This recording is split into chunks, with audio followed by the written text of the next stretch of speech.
13, verset 23. Mademoiselle. Je lis la parole de Dieu dans Jérémie 13 au verset 23. Un Éthiopien peut-il changer sa peau et un léopard ses taches? De même pourriez-vous faire le bien, vous qui êtes accoutumés à faire le mal? Amen. Amen. Réponds doucement. Un Éthiopien peut-il changer sa peau et un léopard ses taches? De même pourriez-vous faire le bien, vous qui êtes accoutumés à faire le mal? Un Éthiopien peut-il changer? Chez moi, on a dit ceci. Ne va pas trop loin parce que j'aurai encore besoin de toi. Un Éthiopien peut-il changer sa peau et un léopard ses taches? De même, pourriez-vous faire le bien, vous qui êtes accoutumés à faire le mal? Dieu posait la question aux enfants d'Israël en prenant l'exemple d'un Éthiopien. Les Éthiopiens séjournaient aussi dans le pays d'Israël à ce temps-là. Ils étaient presque partout. Tous les grands pays, quand vous êtes un grand peuple, on verra les habitants de votre peuple presque partout. Les grands peuples sont comme ça. Les grands peuples, on les voit partout. À cause de la puissance de leur économie, ils sont capables d'aller partout. Ils sont capables de s'imposer partout. Amen. Amen, amen. C'est pourquoi la nation gabonaise, il est important que les fils et les filles de la nation soient vus aussi presque partout. Ça montre la puissance de l'économie du pays, la force d'une nation. Et les Éthiopiens étaient connus à ce temps-là. Quand on parle de l'Éthiopien à ce temps-là, on voyait tous les Noirs. Tous les Noirs, on les appelait des Éthiopiens. Tous les Noirs à ce temps-là, c'était des Éthiopiens. D'ailleurs, nous tous, nous venons un peu du Nord. On s'est dispersés dans l'Afrique. Et c'est pourquoi je vais vous dire quelque chose, une parenthèse, en ce qui concerne les nationalités des gens. Amen. C'est juste une parenthèse. La nationalité de quelqu'un peut changer. Aujourd'hui, nous avons la chance que les pays sont stables. Mais à l'époque, il y avait beaucoup de guerres. Et quand il y a une guerre, on peut vous chasser. On vous chasse de votre territoire, on vous déporte, vous partez habiter dans un autre pays. Et automatiquement, vous devenez les gens de ce pays-là. Vous perdez votre nationalité. Je parle à quelqu'un. Donc quand il y a des guerres, et d'ailleurs ça se fait aujourd'hui, on a vu ça avec la Russie, la Crimée qui était un pays indépendant. Maintenant, les gens de la Crimée sont devenus des Russes. L'autre partie aussi, vers l'Ukraine, les gens, ils avaient des passeports ukrainiens. Maintenant, ils ont des passeports russes. Donc ça change. Donc nous sommes un mélange. Tu ne sais pas d'où tu viens. Peut-être que toi qui me regardes là, tu es un Éthiopien. Mais tu es venu. Amen. Et tes enfants pourront finir leur vie en tant que Rwandais ou bien Camerounais ou Congolais, je ne sais pas. Les populations bougent. C'est pourquoi nous sommes différents. On est venu d'ici, on dit que les vents sont venus du Tchad, on dit que je ne sais pas, les autres sont venus de Centrafrique. Et voilà, c'est ça le mélange. Les populations bougent, les populations se mélangent.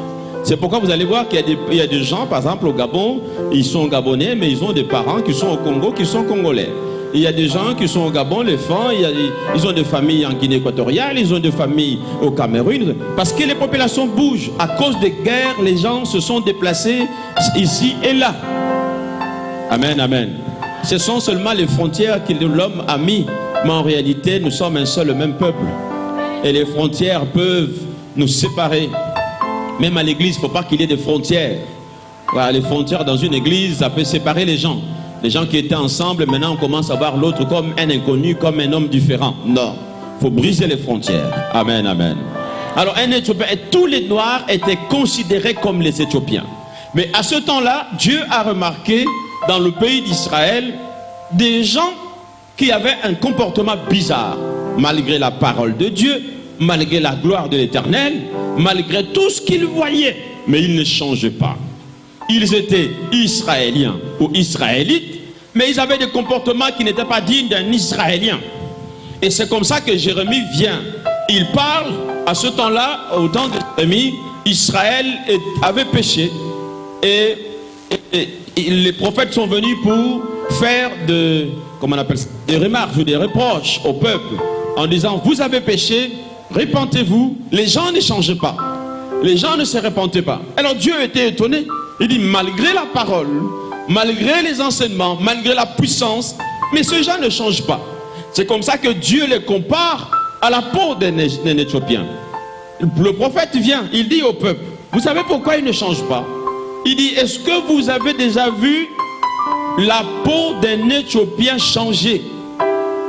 Est-ce que tu peux changer la peau d'un Éthiopien? En d'autres termes, est-ce que tu peux transformer un noir en blanc? C'est ça ce qu'il voulait dire. Est-ce que tu peux transformer, bon, même si aujourd'hui, il y en a parmi nous, les hommes, les femmes, qui changent un peu la... Amen. Il y en a qui changent un peu la...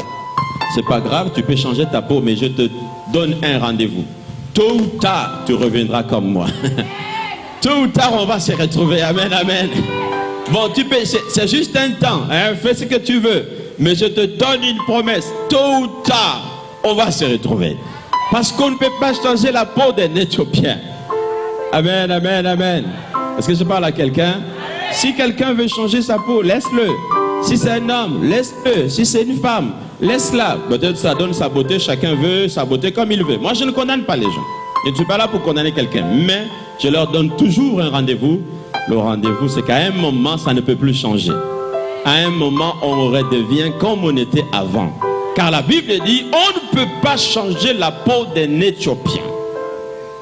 Amen, amen. Qu'est-ce que je veux dire par rapport à ça? Cette parole m'a touché.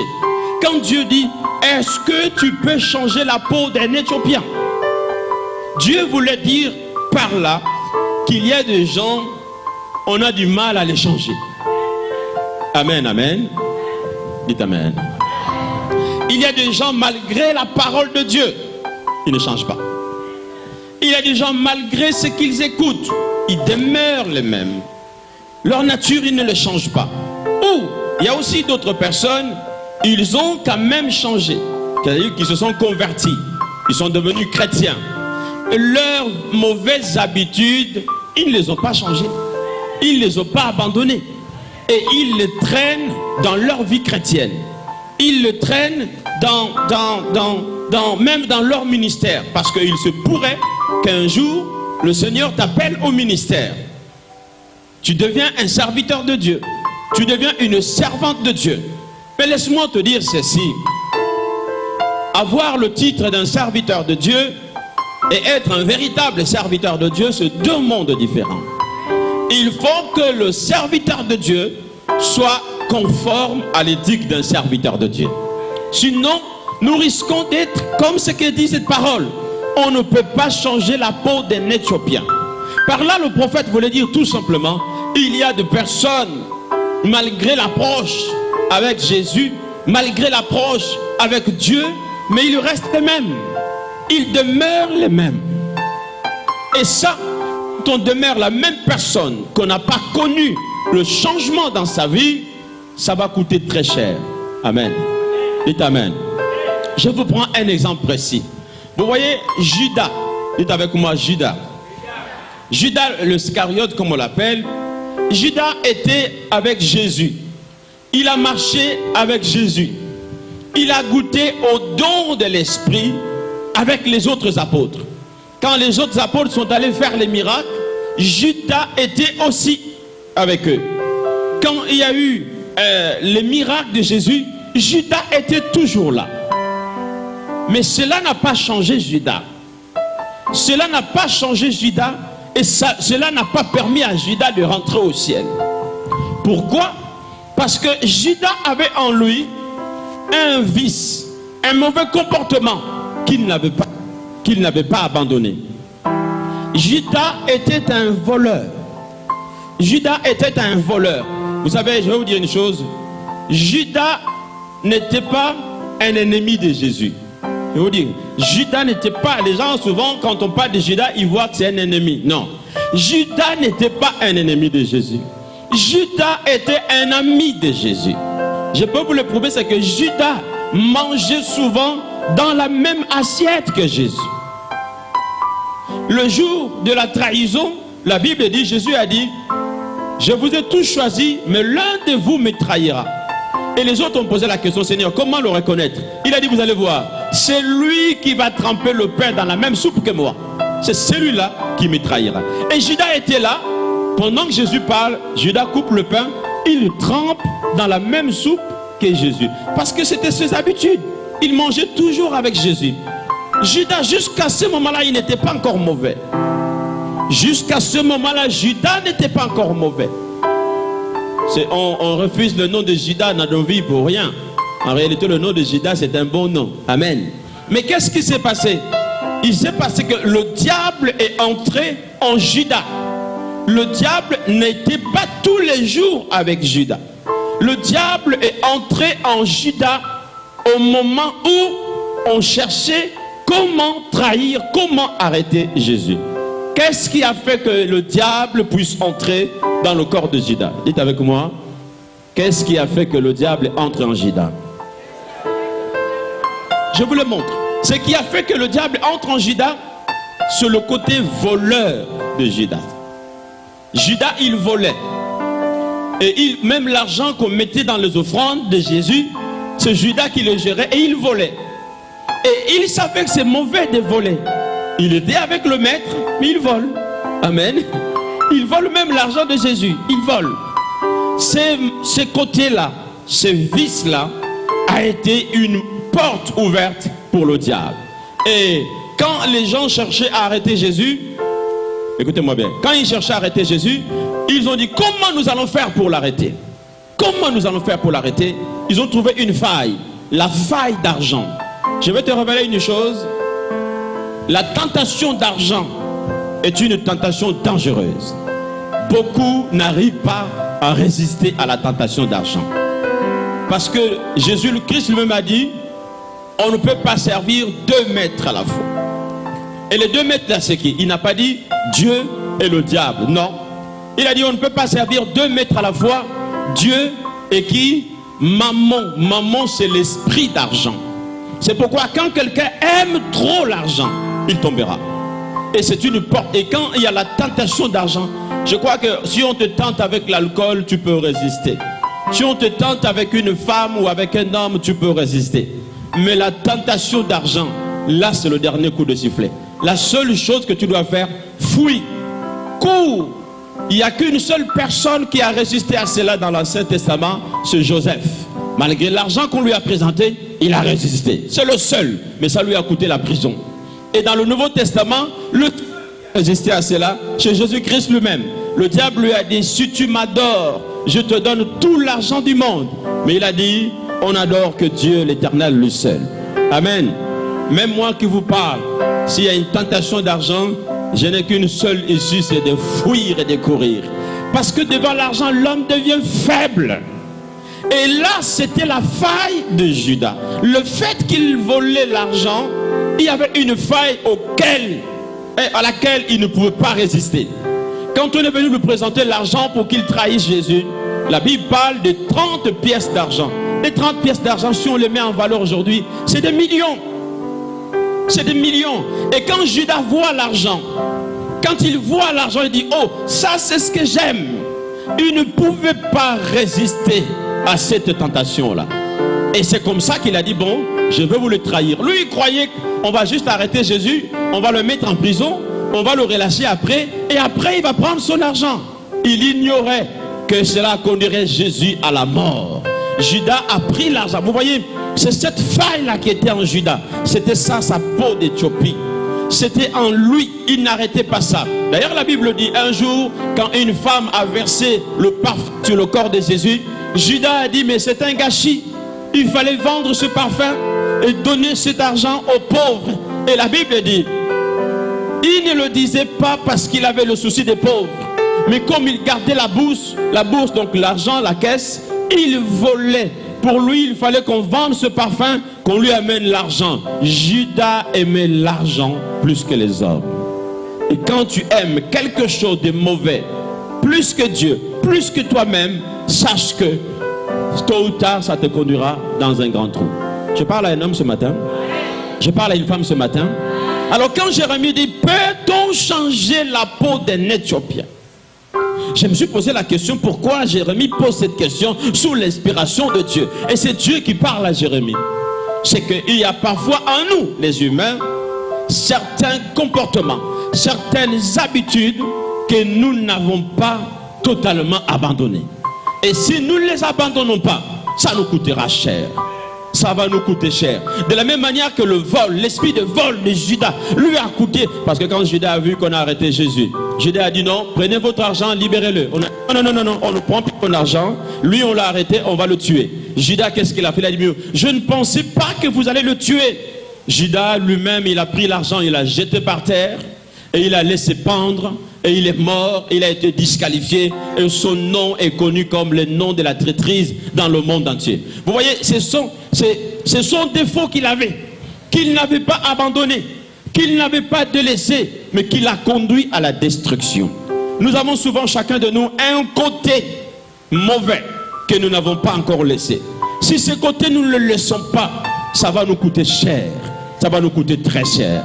C'est pourquoi vous allez voir qu'il y a des gens, on peut être dans l'église, on peut être chrétien, on peut même être pasteur ou serviteur de Dieu, mais quand vous regardez son comportement, il y a un côté en lui qui ne reflète rien d'un enfant de Dieu. Je n'entends pas les amens. Hein? Je vais te révéler ce matin qu'il y a beaucoup de personnes qui ont la peau d'un Éthiopien, qu'on ne peut pas changer malgré les prédications, malgré les impositions des mains, il demeure le même. Je vais dire ceci. Lisez-moi toujours Jérémie au chapitre 4, verset 4. Écoutez bien. Jérémie 4, 4. Jérémie chapitre 4, le verset 4. Je lis la parole de Dieu dans Jérémie 4 au verset 4. Circoncisez-vous pour l'Éternel. Circoncisez vos cœurs, hommes de Juda et habitants de Jérusalem, de peur que ma colère n'éclate comme un feu et ne s'enflamme sans qu'on puisse l'éteindre. Amen. Amen. Restez là. Amen. Bon, va t'asseoir, je vais t'appeler. Circoncisez-vous pour l'Éternel. Circoncisez vos cœurs. Dieu dit ceci. Je vais parler là. La circoncision, comme vous le savez, c'était cette pratique que faisaient les enfants d'Israël pour appartenir à Dieu. Les hommes devraient être circoncis, comme beaucoup d'hommes aujourd'hui aussi sont circoncis. C'était le seul signe pour appartenir à Dieu. Une fois que tu es circoncis, tu appartiens à Dieu. Amen. À ce temps-là, nous n'étions pas encore au temps de la grâce. Ce n'était pas encore le temps de Jésus. C'était l'ancienne alliance. Mais même dans l'ancienne alliance, Dieu lui-même qui avait dit à Abraham, le seul moyen pour appartenir à Dieu, c'est d'être circoncis avec son appareil génital. Mais il dit maintenant, circoncisez aussi vos cœurs. La circoncision du cœur, cela veut dire quoi? Quand nous nous convertissons, nous venons à Jésus avec tous nos défauts. Nous venons au Seigneur avec tous les mauvais côtés. Parmi nous, il y en a qui étaient des bandits, il y en a qui étaient des violeurs, il y en a qui étaient des drogués. Parmi nous, beaucoup de mauvaises choses que nous avons faites. Mais le jour où tu acceptes Jésus, il y a un travail que tu dois faire dans ta vie. Le travail de couper les liens, de couper les mauvaises choses qui sont rattachées à ta vie. C'est pour cela que la Bible dit, dès que quelqu'un est en Christ, il doit devenir une nouvelle créature. J'insiste. Dès que quelqu'un est en Jésus, il doit devenir une nouvelle créature. Les choses anciennes doivent passer. Toute chose à nous doit devenir nouvelle. Nous naissons de nouveau. C'est pourquoi on parle de la nouvelle naissance. Nous devons naître de nouveau. Tout ce qui était ancien en nous doit disparaître. Or, il y a parmi nous dans le Seigneur, beaucoup sont nés de nouveau, mais ils sont venus avec les choses de l'ancienne alliance. L'apôtre Paul appelait cela le vieil homme, l'homme d'avant, le vieil homme, ou bien la vieille nature. Quand quelqu'un devient chrétien, il doit prendre le temps de se circoncire. On est circoncis par la parole de Dieu, bien sûr, mais on doit faire un travail de circoncision nous-mêmes. C'est-à-dire que quand tu acceptes le Seigneur Jésus, si tu sais qu'avant d'accepter le Seigneur, tu étais voleur, tu as un travail à faire jusqu'à ce que tu dois réussir, c'est d'arrêter le vol. Tu dois tout faire pour arrêter cela. S'il faut jeûner, tu jeûnes. S'il faut prier, tu pries. Ne rentre pas dans le Seigneur avec le vol. Tu dois être circoncis de cœur. Et ça, ce n'est pas le travail de Dieu.